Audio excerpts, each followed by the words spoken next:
چند سال پہلے تک اسلام کے راستے میں مصائب اور مشکلات کے پہاڑ حائل تھے، لیکن اب رسول اللہ صلی اللہ علیہ وسلم کے اعجاز، اخلاق اور تدبر سے اور مسلمانوں کے اخلاص، ایثار اور کوششوں سے وہ ایک ایک کر کے دور ہو گئے۔ اب اسلام کی ترقی کی راہ میں بس دو ہی رکاوٹیں رہ گئی تھیں، ایک مکہ کے مشرک، دوسرے خیبر کے یہودی۔ مکے کے مشرکوں سے آپ یہ چاہتے تھے کہ وہ اسلام کی تحریک کو امن و امان سے آگے بڑھنے دیں، اور جو لوگ خوشی سے اسلام کے حلقے میں آنا چاہیں انہیں یہ موقع دیا جائے۔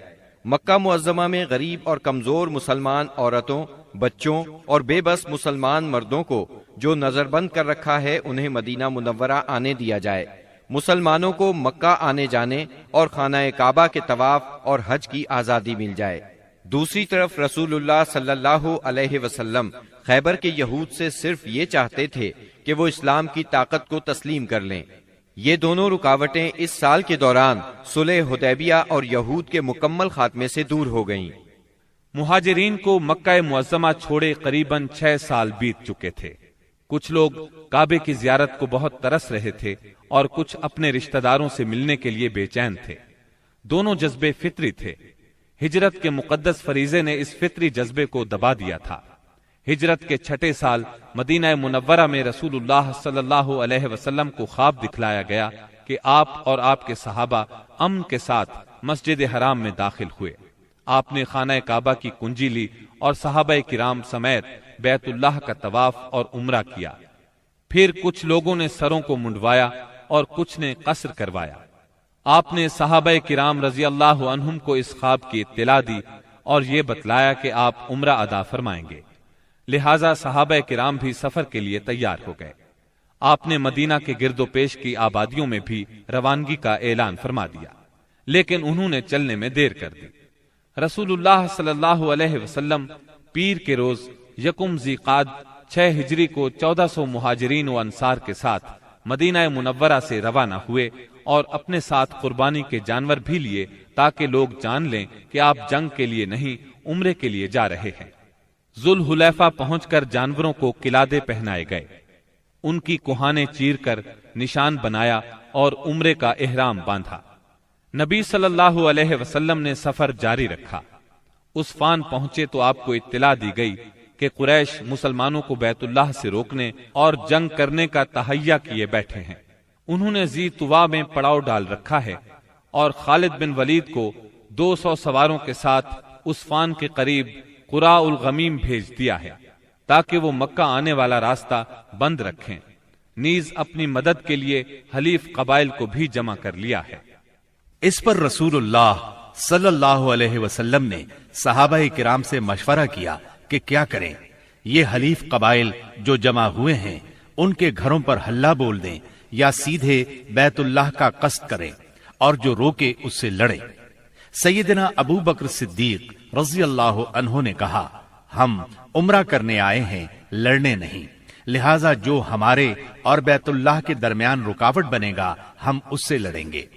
رسول اللہ صلی اللہ علیہ وسلم نے اس رائے کو پسند فرمایا۔ ادھر خالد بن ولید نے ظہر کی نماز میں مسلمانوں کو رکوع اور سجدہ کرتے دیکھا تو کہا، یہ لوگ غافل تھے، ہم نے حملہ کیا ہوتا تو انہیں مار لیا ہوتا۔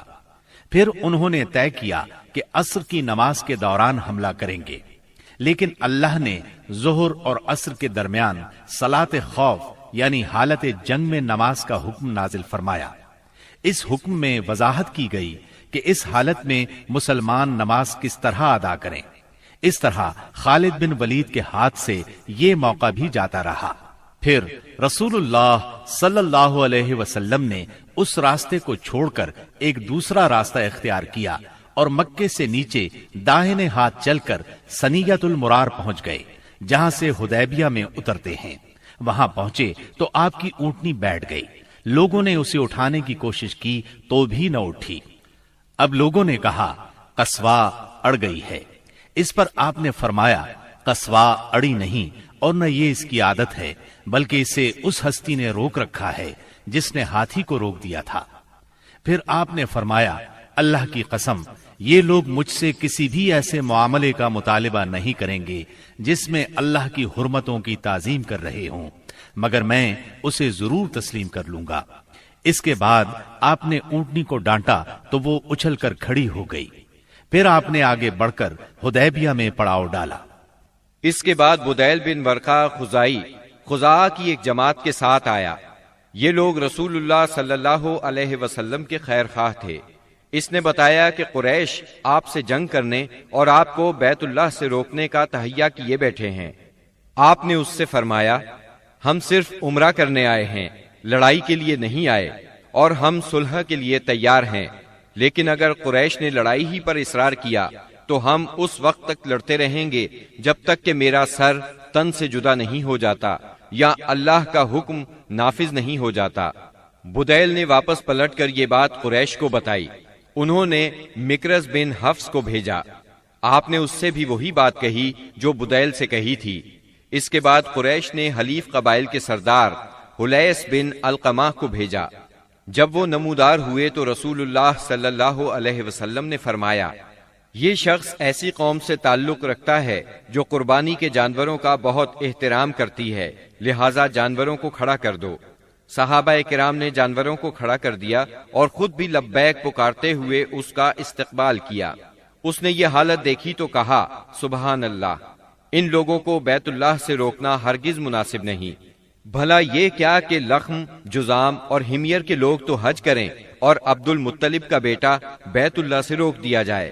بیت اللہ کے رب کی قسم، قریش برباد ہوئے، یہ لوگ عمرہ کرنے آئے ہیں۔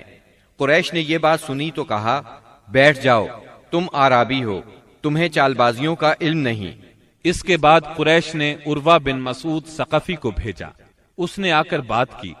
رسول اللہ صلی اللہ علیہ وسلم نے اس سے بھی وہی کہا جو بدیل سے کہا تھا۔ اس نے دربار نبوت کی کیفیت دیکھی تو دنگ رہ گیا۔ اس نے مکہ واپس جا کر کہا، میں نے قیصر و کسریٰ کے دربار دیکھے ہیں، مگر جیسے جانثار محمد بن عبداللہ کو ملے ہیں ان کی کوئی مثال نہیں۔ ان کے نبی جب وضو کرتے ہیں تو یہ لوگ وضو کا پانی زمین پر نہیں گرنے دیتے۔ اب رسول اللہ صلی اللہ علیہ وسلم نے طے کیا کہ قریش کے پاس ایک سفیر بھیجیں جو انہیں یقین دلائے کہ آپ عمرہ ہی کے لیے آئے ہیں۔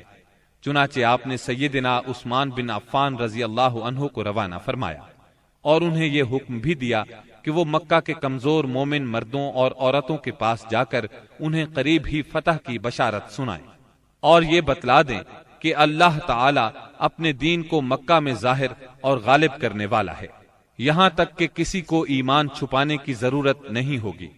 سیدنا عثمان رضی اللہ عنہ ابان بن سعید اموی کی پناہ میں مکہ معظمہ کے اندر داخل ہوئے اور پیغام پہنچایا۔ قریش نے سیدنا عثمان کو پیشکش کی کہ بیت اللہ کا طواف کر لیں۔ اس پر سیدنا عثمان رضی اللہ عنہ نے فرمایا، یہ کیسے ممکن ہے کہ رسول اللہ صلی اللہ علیہ وسلم کو تو بیت اللہ سے روک دیا جائے اور عثمان طواف کرے۔ پھر انہوں نے سیدنا عثمان رضی اللہ عنہ کو روک لیا۔ غالباً وہ چاہتے تھے کہ آپس میں مشورہ کر لیں، پھر جواب سمیت انہیں رخصت کریں، لیکن ان کے واپس پہنچنے میں دیر ہوئی تو مسلمانوں میں یہ افواہ پھیل گئی کہ انہیں قتل کر دیا گیا ہے۔ چونکہ قاصد کے قتل کا مطلب اعلان جنگ ہے، اس لیے رسول اللہ صلی اللہ علیہ وسلم نے فرمایا، ہم اس جگہ سے ٹل نہیں سکتے یہاں تک کہ ان لوگوں سے مارکہ آرائی نہ کر لیں۔ پھر آپ نے ایک درخت کے نیچے 1400 صحابہ کرام سے بیعت لی۔ صحابہ نے بڑی گرمجوشی کے ساتھ موت پر اور میدان سے نہ بھاگنے پر بیعت کی۔ اس موقع پر رسول اللہ صلی اللہ علیہ وسلم نے اپنا ایک ہاتھ دوسرے ہاتھ سے پکڑ کر فرمایا، یہ عثمان کا ہاتھ ہے۔ لیکن جب بیعت مکمل ہو چکی تو سیدنا عثمان رضی اللہ عنہ بھی آ گئے۔ اللہ نے اس بیعت کی فضیلت میں سورۃ الفتح کی آیت 18 نازل فرمائی۔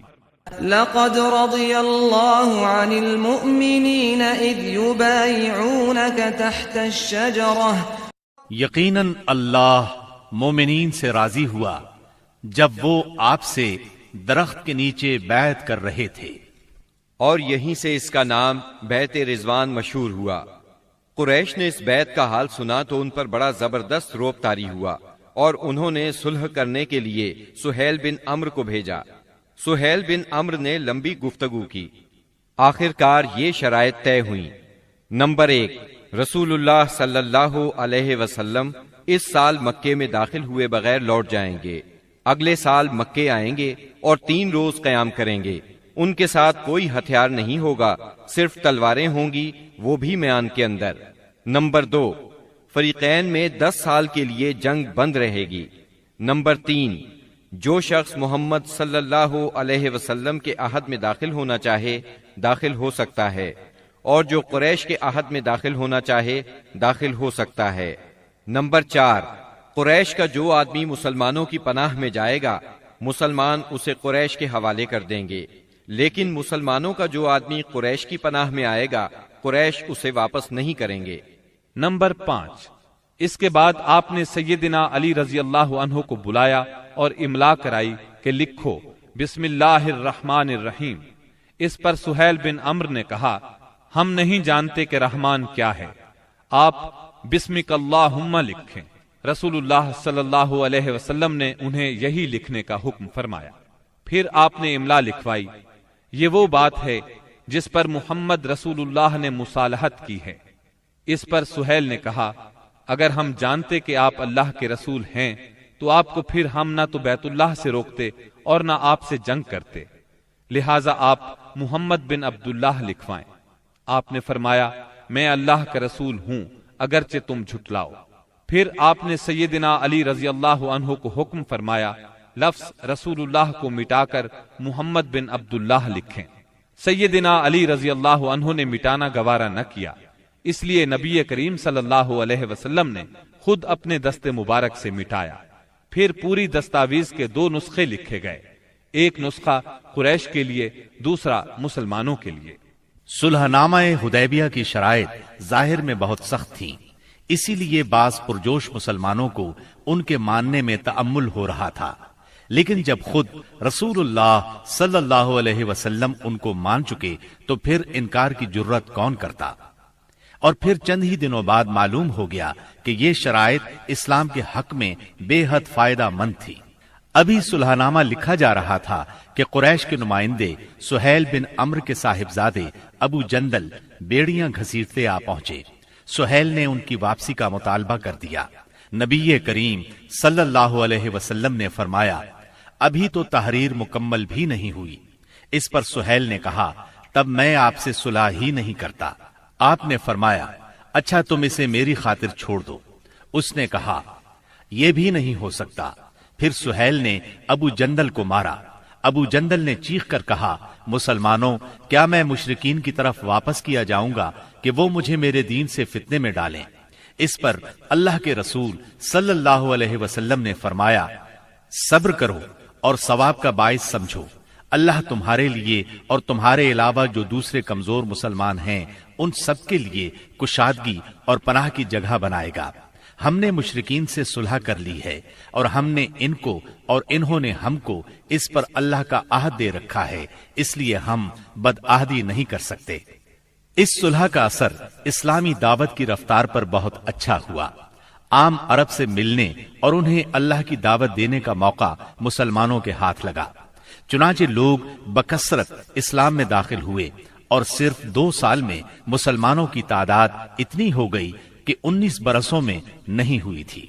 اکابرین قریش جو کہ قریش کا نچوڑ تھے یعنی عمرو بن عاص، خالد بن ولید اور عثمان بن طلحہ جیسے حضرات اپنی رغبت اور مرضی سے مسلمان ہونے کے لیے خدمت نبوی میں حاضر ہوئے، اسلام پر بیعت کی اور اس کے راستے میں جان، مال، صلاحیت، طاقت اور اپنا سب کچھ قربان کرنے کا معاہدہ کیا۔ تب آپ نے فرمایا مکہ نے اپنے جگر گوشوں کو ہمارے حوالے کر دیا۔